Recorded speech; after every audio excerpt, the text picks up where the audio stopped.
ABP news पर आप लगातार बड़ी कवरेज देख रहे हैं 5 राज्यों में आए नतीजों की। और एक बात जिसका जिक्र हमने शुरुआत में भी किया था कि पहले इस तरह की खबर थी कि संभवतः नीतीश कुमार वो चेहरा होंगे जो नरेंद्र मोदी को 2019 में चुनौती देंगे, मगर अब और आप देख सकते हैं ममता बनर्जी प्रेस कॉन्फ्रेंस को संबोधित कर रही हैं, वहां का भी हम रुख करेंगे। तो जैसे कि हम जिक्र कर रहे थे, अब दावेदार और बढ़ रहे हैं। ममता बनर्जी, जयललिता और इस शानदार जीत के बाद स्वाभाविक सी बात है कि वो भी अपनी सियासी और ममता बनर्जी इस वक्त पत्रकारों को संबोधित कर रहे हैं, सीधे वहीं का रुख करते हैं।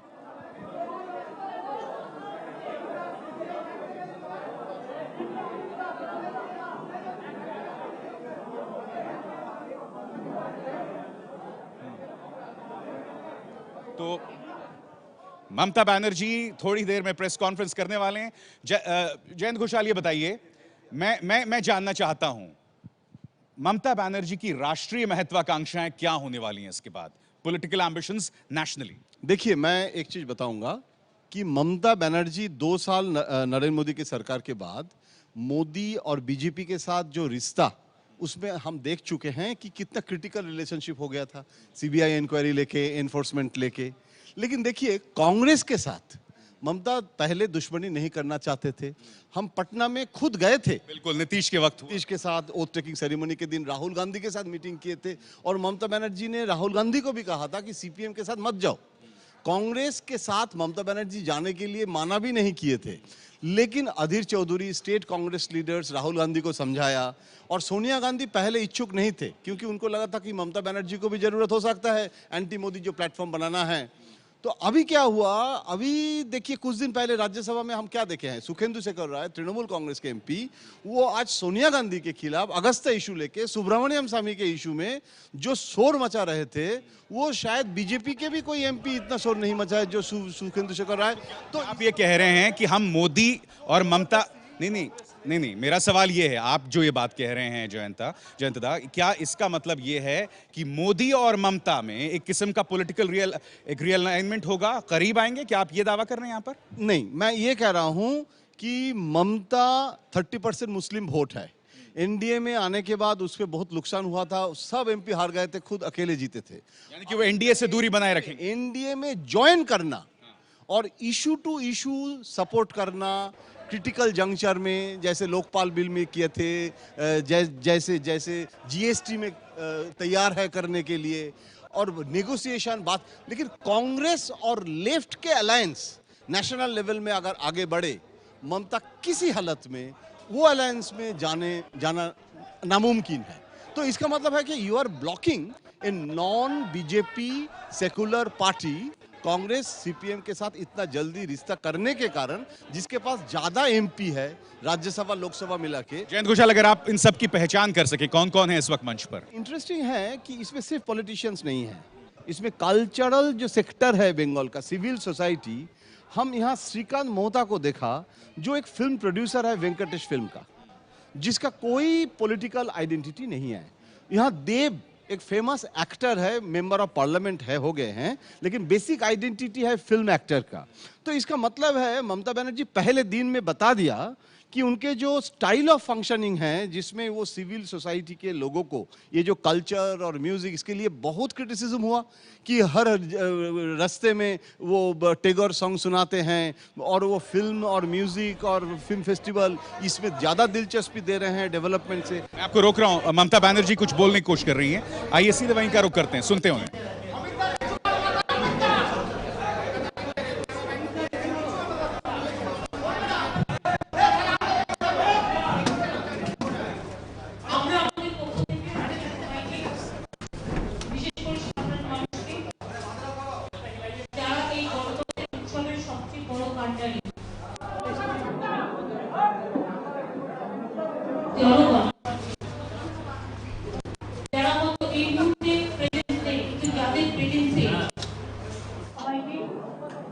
বিশেষ করে সাধারণ মানুষকে, যারা এই গণতন্ত্রের উৎসবের সবচেয়ে বড় কাণ্ডারি,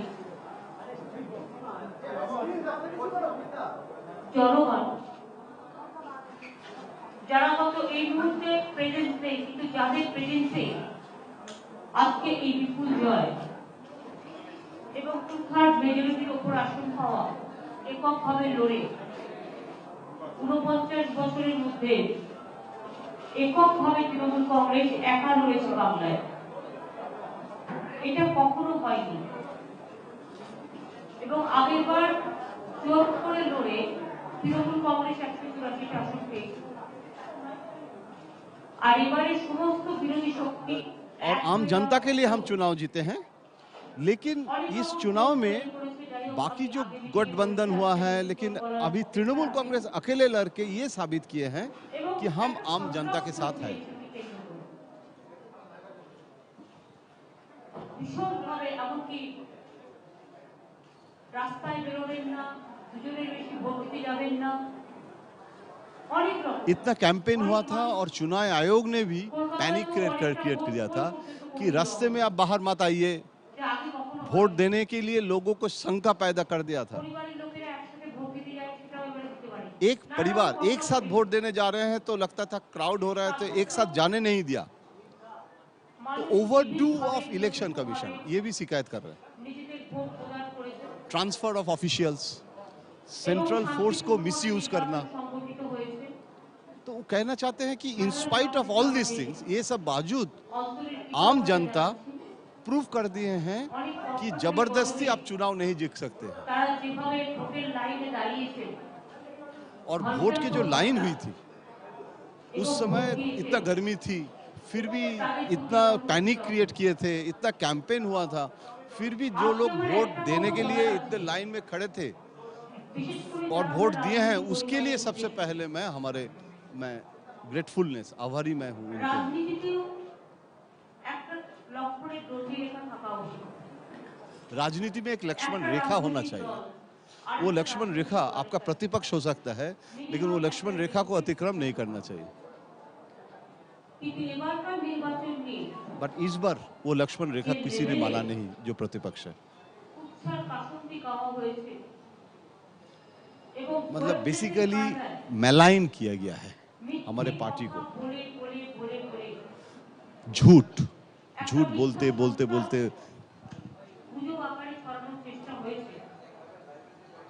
এটা আমি মনে করি রাজনীতির পক্ষে শুভ নয়। ये राजनीति के लिए शुभ संकेत नहीं है, सिर्फ तृणमूल के नहीं लेगी। वो कह रहे हैं कि पूरी राजनीति के लिए इतना ईल कैंपेन, झूठा कैंपेन होना नहीं चाहिए। ये इस बार जो हुआ है, इसके पहले पश्चिम बंगाल की राजनीति में हम इतने दिन से राजनीति कर रहे हैं, कभी देखे नहीं है। সেই জন্য আমার নির্বাচনে প্রচার করতে করতেও যখন এসব কথা শুনেছি, কানে এসছে, কন্টিনিউয়াস মানুষকে বিভ্রান্ত করার চেষ্টা হয়েছে। जब हम चुनाव के कैंपेन में जा रहे थे जिले जिले में, उस समय भी सुनाई दे रहा था कि हमारे पार्टी के बारे में क्या क्या झूठा कैंपेन चल रहा है। हम एक कान में सुने हैं, लेकिन उसको ज़्यादा महत्व तो नहीं दिए हैं। हम बोलने की कोशिश किए हैं आम जनता के पास कि ये झूठ है, इसको विश्वास मत करो, और मैं जो बोल रहा हूँ उसको विश्वास करो। বিশেষ করে আমাদের দলের মতো একটা রিজিওনাল পার্টি, हम रीजनल पार्टी है, কয়েক বছরের দল, बहुत बड़ा पार्टी नहीं है। নানা রকম পরিকল্পনা চক্রান্ত বদনাম করা হয়েছে গত 2 বছর ধরে এবং और बहुत कॉन्स्पिरेसी हुआ है। हम रीजनल पार्टी, छोटा पार्टी एक राज्य में है, আমাদের लेकिन दिल्ली से कलकत्ता पूरी ये कॉन्स्पिरेटोरियल नेटवर्क पैदा किया गया था। এবং অর্জুনের লক্ষ্যভেদের মতোই अर्जुन जैसे আমাদের লক্ষ্যভেদ वो सिर्फ एक पेड़ में जो चिड़िया थी उसकी आंख, तो वो मैंने भी तय कर लिया था कि अभी जो झूठा कैंपेन चल रहा है उसमें हम नहीं पड़ेंगे। हमारा जो लक्ष्य है कि हमने जो काम किए हैं वो आम जनता के पास जाके उसको समझाएंगे। तो गांव-गांव में जाके वही मैं किया है। कैंपेन जो ईल कैंपेन, झूठा कैंपेन, उसमें कंसंट्रेट नहीं किया। আমি সবসময় সবটাই মানুষের উপর ছেড়ে দিই এবং সব উৎসব, সব প্ররোচনা নস্বাত করে দিয়ে দিল্লির অনেক সন্ত্রাসকে নস্বাত করে দিয়ে মানুষ যেভাবে রায় দিয়েছেন, আমাদের কৃতজ্ঞতায় আমি আমার কৃতজ্ঞতার ডালি দিয়ে বাংলাকে दिल्ली का भी रोल था इस कॉन्स्पिरेसी में, বাংলা পরিণত করবার लेकिन आम जनता उसको দিন আজকে रिजेक्ट कर दी। মানুষের জন্য এটাই আমরা উৎসর্গ করে আজকে বলতে চাই এবং আমি সবার हम কাছে आम অনুরোধ जनता को করব, डेडिकेट कर रहे हैं इस चुनाव का जो रिजल्ट है, विक्ट्री है, इस विक्ट्री को हम आम जनता को डेडिकेट कर रहे हैं। প্ররোচনা করে নির্বাচন প্রসেস চলাকালীন আমার প্রায় 10-12 জন কর্মী খুন হয়ে গেছে। এমনকি আমি নিজেও কখনো কখনো খুব ভেবেছি, আমার বিবেকের দংশন হয়েছে যে আমরা একটা ইলেক্টেড গভর্নমেন্ট, কিন্তু অনেক ক্ষেত্রে ইলেক্টেড গভর্নমেন্টকে কাজ করতে हम चुनाव जीत रहे थे, मैंडेट लेके राज कर रहे थे, और ये 5 साल में बार बार लग रहा था कि हमारे पास मैंडेट नहीं है। ऐसे हमारे ऊपर जो कॉन्स्पिरेसी और एटीट्यूड एक्शन दिल्ली और स्टेट में भी, तो उसमें लग रहा था कि हम कोई सरकार है जिसके पास कोई मैंडेट नहीं है और आम जनता का हमारे पास कोई समर्थन नहीं है। और सेंट्रल पुलिस के नाम करके स्टेट गवर्नमेंट का जो कॉन्स्टिट्यूशनल अथॉरिटी, उनके जो पावर, उनके वो चुनाव के समय जो मिसयूज किया गया है, तो लग रहा था कि हमारा सरकार कोई सरकारी नहीं है, हमारा कोई मैंडेट ही नहीं है। तो इसीलिए चुनाव का जरूरत था सिर्फ प्रूफ करने के लिए कि हमारे साथ जन समर्थन है।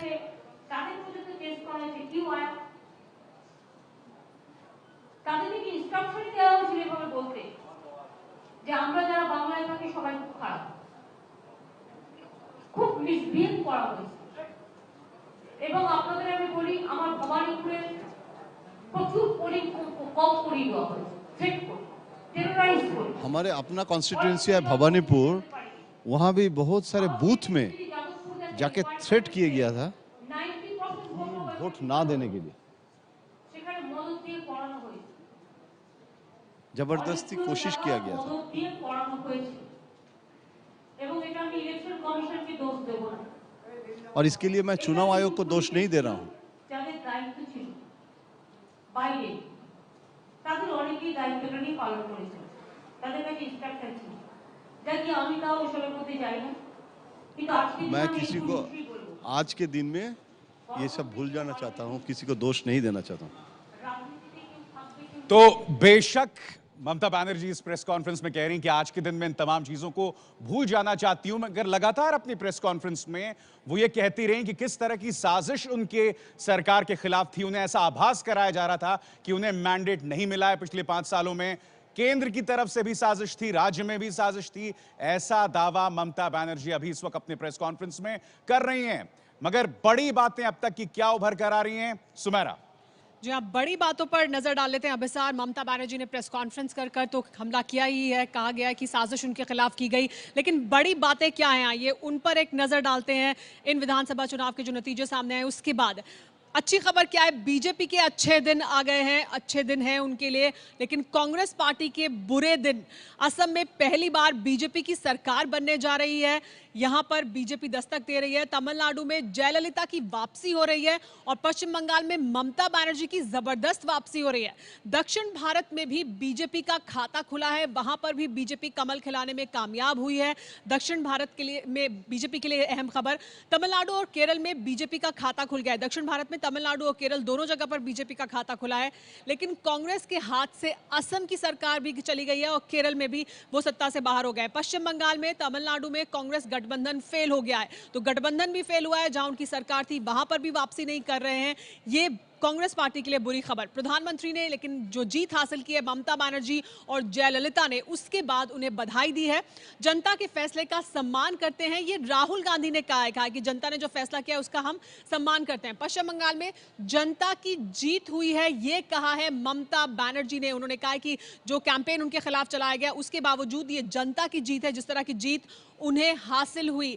लेकिन देखिए ममता बनर्जी ने किस तरह से इस जीत को हासिल किया है, किस तरह का व्यक्तित्व है ममता बनर्जी का।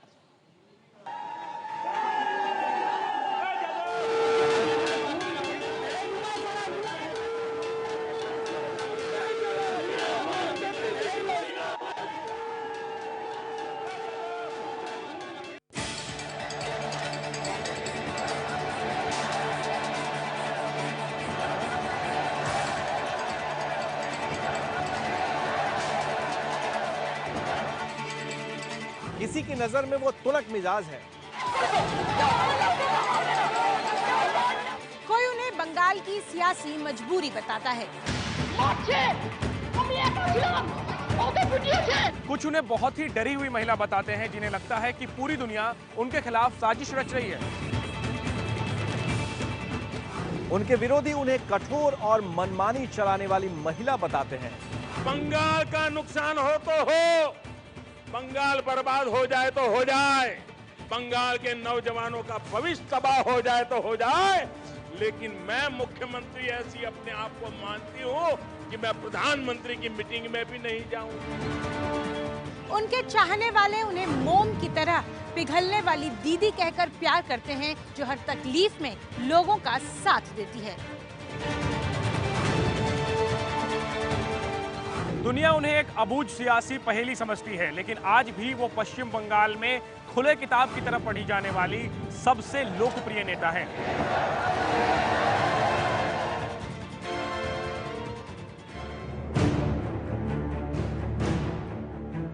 ममता ने 2011 के विधानसभा चुनाव में करीब 35 साल की वामपंथी सरकार को उखाड़ फेंका था। इसकी बड़ी वजह उनकी लोकप्रियता थी। अपनी इस छवि को बरकरार रखने के लिए ममता बनर्जी ने मुख्यमंत्री के रूप में दिमाग से ज्यादा दिल का सहारा लिया।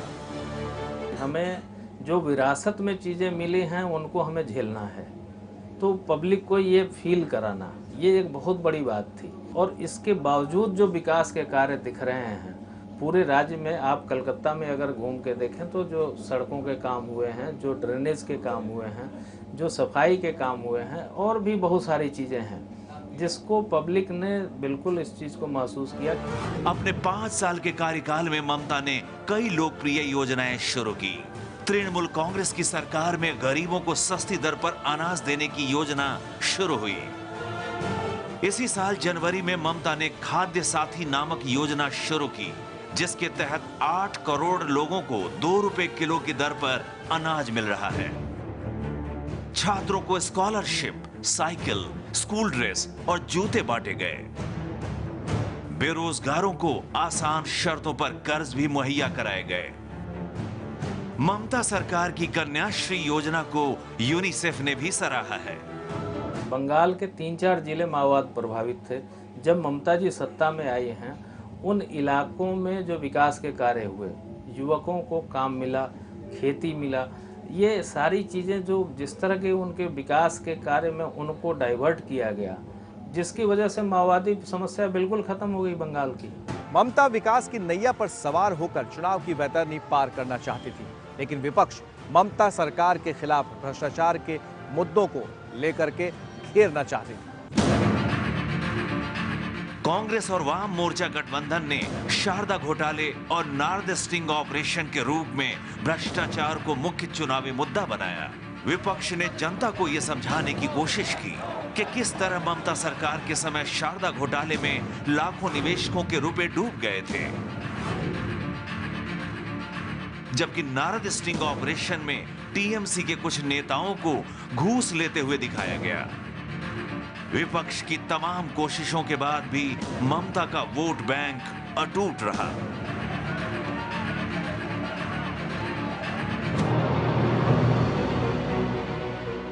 ममता बनर्जी की पहचान अलग अलग लोगों के बीच अलग अलग तरह से है। बंगाल के गांव में आप जाइए, वहाँ की जनता आज भी इस चीज़ पर विश्वास नहीं कर पाती है कि ममता बनर्जी जो है वो गलत हो सकती है। ममता बनर्जी ने जो एक अपना इमेज तैयार रखा है शुरू से लेकर अब तक, ये लोग मानते हैं कि इस सरकार में, पिछली सरकार में जो गलतियां हुई हैं, और वो आशा भी करते हैं कि ममता जी के हो सकता है ये इनकी नज़रअंदाजी की वजह से ऐसी हुई हो, और उन्हें दूसरा मौका देना चाहिए ताकि वो इसको सुधार सके। तो हम समझते हैं कि ये कामयाबी इसके लिए भी है, क्योंकि उनके प्रति जो जनता का विश्वास है वो कायम है। जनाधार वाली नेता, गरीबों की मसीहा, दयालु पर तीखा तेवर रखने वाली नेता, दबंग और तानाशाह, ईमानदार लेकिन भ्रष्टाचार की अनदेखी करने वाली शासक, ऐसे कई सवाल हैं जो ममता बनर्जी के पहचान से जुड़े हुए हैं। लेकिन ममता बनर्जी के राजनीतिक सफर की कामयाबी पर किसी को कोई शक नहीं। कोलकाता के कालीघाट के हरीश चटर्जी स्ट्रीट, महानगर का बेहद निम्न मध्यम वर्गीय इलाका। कोलकाता के इसी घर में ममता बनर्जी की परवरिश उनके 6 भाइयों और एक बहन के साथ एक बेहद मामूली घर में हुई। ममता बनर्जी भले ही पश्चिम बंगाल की मुख्यमंत्री बन गई, लेकिन आज भी उनका घर उतना ही बड़ा है जितना बचपन में हुआ करता था। मुख्यमंत्री होने के बावजूद ममता आज भी अपने छोटे से पुश्तैनी मकान में रहती हैं। ममता अपने कॉलेज की पढ़ाई के दिनों में ही राजनीतिक रूप से सक्रिय हो गई थी। उनकी जिंदगी में असली सियासी मोड़ 1984 में आया, जब उन्होंने सीपीएम के दिग्गज नेता सोमनाथ चटर्जी के खिलाफ जाधवपुर लोकसभा सीट से चुनाव लड़ा। सबको लग रहा था कि ममता सोमनाथ के सामने टिक नहीं पाएंगी, लेकिन ममता ने सोमनाथ चटर्जी को हरा दिया और इसी के साथ वो कांग्रेस हाईकमान और राजीव गांधी की नजरों में काफी ऊपर चढ़ गईं। आप देखें वाम मोर्चा के 34 वर्षों के शासनकाल, उस समय हम लोगों ने, चूंकि हम एक रिपोर्टर के रूप में जब काम कर रहे थे, तो उस समय ये मानना जाता था कि वाम मोर्चा को यहाँ से हटाना बिल्कुल मुश्किल है, और मुश्किल ही नहीं बिल्कुल नामुमकिन कह सकते हैं। ऐसी परिस्थिति में पार्टी को खड़ा करना और बड़े बड़े नेताओं को जो है धराशायी करना, खासकर उन्होंने अपने चुनाव में जिस तरह सोमनाथ चटर्जी को हराया, या फिर आप देखें कि विधानसभा चुनाव में यहाँ के मुख्यमंत्री तक हार गए बुद्धदेव भट्टाचार्य, तो ये कहीं न कहीं संकेत ये था कि राज्य की जनता जो है पूरी तरह से परिवर्तन के लिए तैयार है, और नेता के रूप में, मुख्यमंत्री के रूप में जो है ममता बनर्जी के अलावा उनके पास कोई विकल्प नहीं है। ममता 1991 में नरसिंह राव के मंत्रिमंडल में खेल मंत्री बनी। ममता बनर्जी उग्र स्वभाव की मानी जाती हैं और इसका एहसास उस समय के प्रधानमंत्री नरसिंह राव को भी हुआ। कोलकाता के ब्रिगेड परेड मैदान में रैली हो रही थी। ममता ने रैली में भाषण देते हुए ही अपने मंत्री पद से इस्तीफा दे दिया। अपनी ही केंद्र सरकार पर आरोप लगा दिया कि उनकी सरकार उनके खेल मंत्रालय के साथ खेल कर रही है और वो इस्तीफा दे रही हैं। उनकी अपनी सरकार कांग्रेस पसोपेश में आ गई। 1996 का साल था। ममता बनर्जी ने एक बार फिर धमाका किया। उन्होंने ये कहकर उस समय की अपनी पार्टी कांग्रेस पर हमला कर दिया कि पश्चिम बंगाल में कांग्रेस सीपीएम की कठपुतली है। ममता की अस्थिर और तुरक मिजाज वाली छवि सीपीएम से लड़ने में कारगर साबित होने लगी थी।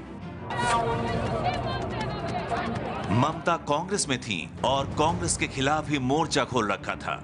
इसकी वजह थी कांग्रेस और सीपीएम की नजदीकियां, यानी जो वाम मोर्चा के साथ होगा वो ममता का दुश्मन होगा।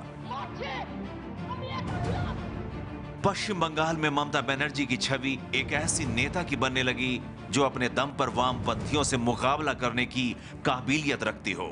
इसके अलावा एक और छवि बनने लगी, अक्खड़, आक्रामक और जिद्दी।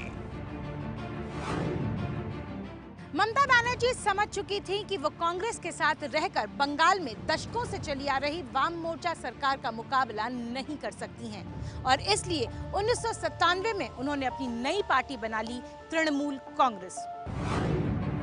उन्होंने 1997 में नई पार्टी बना ली, तृणमूल कांग्रेस। ये यहाँ के कांग्रेस की जो है वो बहुत बड़ी विडंबना रही है, खासकर पिछले 30-35 वर्षों में, कि जब केंद्र में पार्टी सत्ता में रही कांग्रेस, तो उन्होंने बंगाल की जो यूनिट है, पूरी यूनिट को कहीं ना कहीं वामपंथियों के सहयोग लेने की वजह से जो है उनका यहाँ के अपने पार्टी के लोगों को समर्थन नहीं दिया विभिन्न मुद्दों पर। यहाँ तक कि ममता बनर्जी एक बलात्कार और हत्या के मामले को लेकर वो करीब 21 दिनों तक इस धर्मतल्ला में जो है वो भूख हड़ताल पर बैठी। बावजूद इसके पार्टी का कोई बड़ा नेता पूछने तक नहीं आया। ममता अच्छी तरह से जानती थी कि सत्ता से ज्यादा समय की दूरी नेता को जनता से दूर कर देती है। लिहाजा ममता ने वामपंथियों के धुर विरोधी बीजेपी के साथ हाथ मिलाने का फैसला लिया। अटल बिहारी वाजपेयी के नेतृत्व में एनडीए की सरकार बनी और ममता उसमें रेल मंत्री बनी। एनडीए के साथ भी ममता बनर्जी ज्यादा दिनों तक साथ नहीं रहीं। 2001 में वो वाजपेयी सरकार से अलग हो गईं। अब ममता एक बार फिर कांग्रेस के साथ खड़ी हो गईं। 2004 के लोकसभा चुनाव और 2006 के विधानसभा चुनाव में ममता को भारी हार का सामना करना पड़ा। राजनीतिक पंडितों ने उनकी राजनीतिक श्रद्धांजलि तक लिख दी। ममता बनर्जी अब वामपंथियों से लड़ने के लिए किसी एक अचूक हथियार की तलाश में थीं।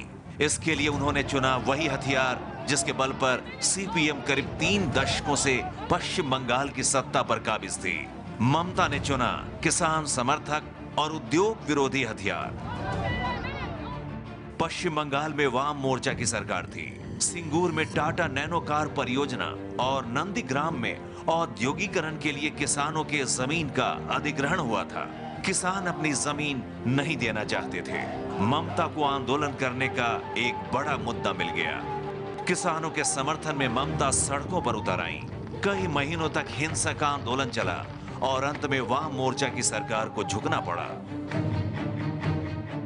जिस लकटकिया कार का निर्माण टाटा सिंगूर में करना चाहते थे, उन्हें वहां से बोरिया बिस्तर बांधकर भागना पड़ा। नंदीग्राम के पेट्रोकेमिकल हब का भी वही हाल हुआ। ममता इस आंदोलन से बहुत आगे निकल गई। तृणमूल कांग्रेस शहर की पार्टी मानी जाती थी। सिंगूर और नंदीग्राम ने ममता को गांव-गांव तक पहुंचा दिया। इसका असर दिखा 2009 के लोकसभा चुनाव में। ममता की तृणमूल कांग्रेस को जबरदस्त कामयाबी मिली। ममता बनर्जी मनमोहन सिंह सरकार में शामिल हुई, लेकिन यह रिश्ता फिर ज्यादा दिनों तक नहीं चला। 2011 के विधानसभा चुनाव में ममता बनर्जी ने मां माटी मानुष का नारा दिया और 34 साल से चली आ रही कम्युनिस्ट सरकार को उन्होंने उखाड़ फेंका। दोस्त हो या फिर शत्रु, दोनों ही ममता बनर्जी के सादगी का लोहा मानते हैं। एक साधारण साड़ी में लिपटी ममता बनर्जी या फिर पैरों में हवाई चप्पल पहनी ममता एक साधारण महिला से दिखती है। और यही वजह है कि पश्चिम बंगाल के लोगों को यही सादगी उन्हें लुभाती है।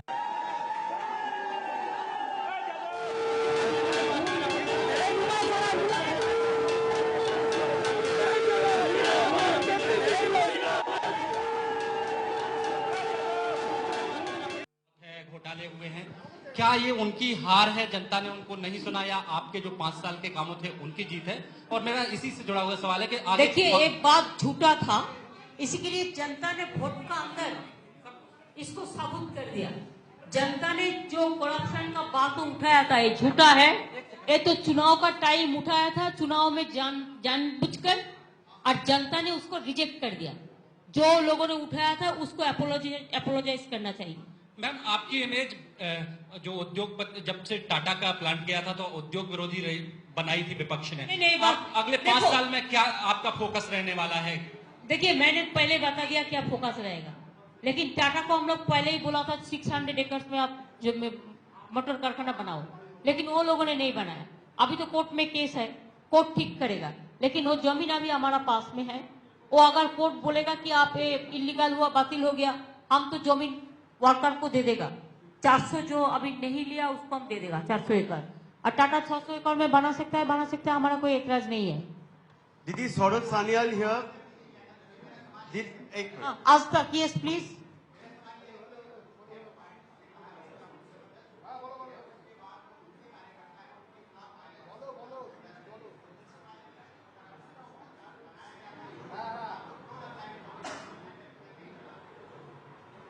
और लेफ्ट फ्रंट तो पूरा वो घाटाला का ठाकुर दादा है, ग्रैंडफादर है, उसको कुछ बोलना नहीं चाहिए। केरला में पूछिए, सब दे देगा उस तक रिप्लाई।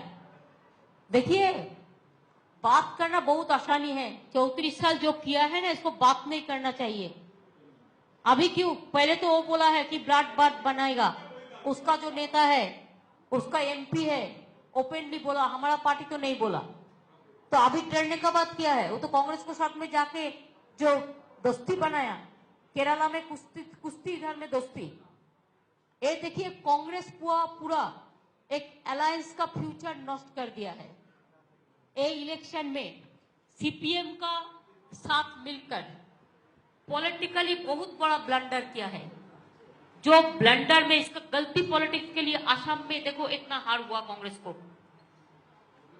केरला में हार हुआ, और बंगाल में जो सीट था सीपीएम वो मिलजुल के उसको भी कुछ नहीं कर पाया।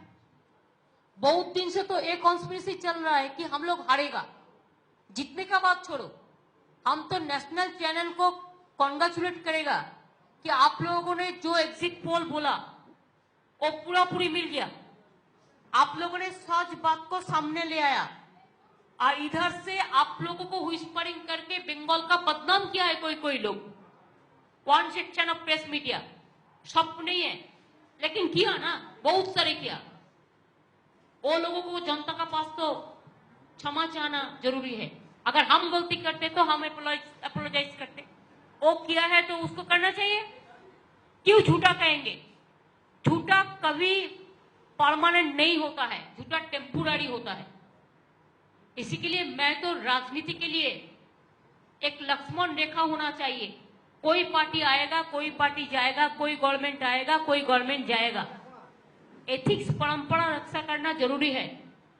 और कांग्रेस के लिए बीजेपी का साथ हम नहीं मिल सकते। हमारा आइडियोलॉजिकल फर्क है। हमारा इधर में भी 27% मुस्लिम है। आपको उधर में जैसे जामा मस्जिद है, हमारा इधर में भी फुटपुरा शरीफ है, हमारा नकोदा मस्जिद है, हमारा सोलोना मस्जिद है, हमारा टीपू सुल्तान मॉस्क है। कितना है? पत्थर चापड़ी से छोड़ के बहुत। जैसे हमारा दक्षिणेश्वर है, बेलूर मठ है, काली मंदिर है। हर धर्म को लेके हम चलते हैं। हम तो आम जनता को छोड़ने नहीं सकते है। हम टूटा फाटा पॉलिटिक्स को सपोर्ट नहीं करते हैं। बीजेपी जो करते हैं, हिंदू मुसलमान भाग करते हैं, हम नहीं करते हैं। तो देखा आपने जो बात जिसकी चर्चा थोड़ी देर पहले यहां एबीपी न्यूज के स्टूडियो में हो रही थी। ममता बनर्जी ने कहीं ना कहीं इस बात को खुलकर कहा कि कांग्रेस की सोहबत गलत थी, सीपीएम के साथ जो गई कंपनी गलत थी, और वो उस बात का जिक्र यहां ममता बनर्जी ने किया।